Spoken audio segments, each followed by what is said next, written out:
করবে। সেই ষড়যন্ত্র সম্পর্কে আমাদেরকে সজাগ থাকতে হবে। আজকে ভারত থেকে এই শেখ হাসিনা এবং তার দোসররা বিভিন্ন ষড়যন্ত্র করছে। এই ষড়যন্ত্র সম্পর্কে আমাদের দলের নেতাকর্মীদেরকে সবসময় সজাগ থাকতে হবে।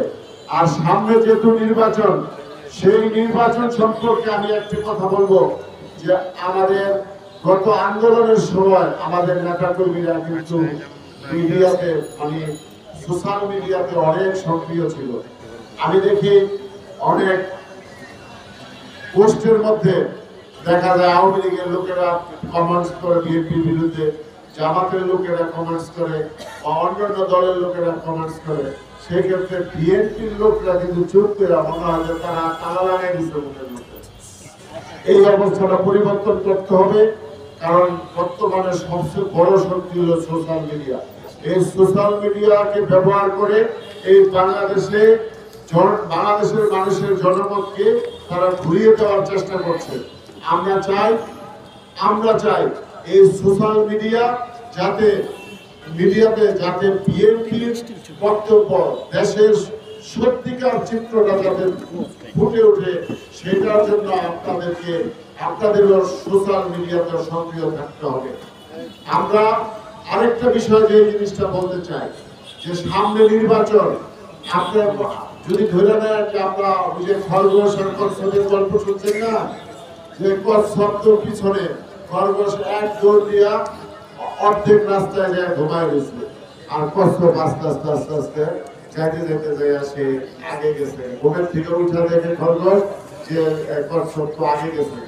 তো সুতরাং সেই কচ্ছপ আর খরগোশের গল্প যদি আমাদের জানা থাকে তাহলে আমাদেরকে সচেতন হতে হবে। আমাদেরকে সবসময় সচেতনতার সাথে আমাদের কার্যক্রম করতে হবে। আমাদের আচার আচরণ যাতে জনগণ ক্ষুব্ধ না হয় সেটার দিকে খেয়াল রাখতে হবে। আপনারা জানেন আমাদের নেতা তারেক রহমান আমাদের যে নির্দেশনা দিয়েছে, সেই নির্দেশনা আমাদের অক্ষরে পালন করতে হবে। আপনারা দেখেছেন যে গত 15 বছর বিএনপির নাম লওয়ার মতো অবস্থা বাংলাদেশে মিডিয়াতে ছিল না। মিডিয়াতে বিভিন্নভাবে বিএনপি কর্তৃক মিডিয়াগুলিকে বন্ধ করে দিচ্ছে। তো এই অবস্থায় আপনারা দেখেছেন যে এই 15 বছরে অন্তত 2 কোটি ভোটার নতুন ভোটার আসছে। 2 কোটি নতুন ভোটার সারা বাংলাদেশে। এই নতুন ভোটারদেরকে আমাদের পক্ষে রাখতে হবে।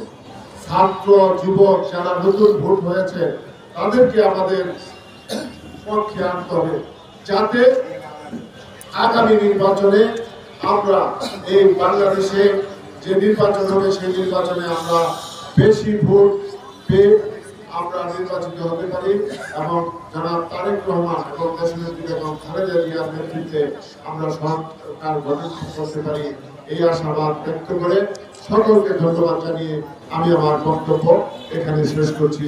আল্লাহ হাফেজ, সবাইকে ধন্যবাদ। আসসালামু আলাইকুম।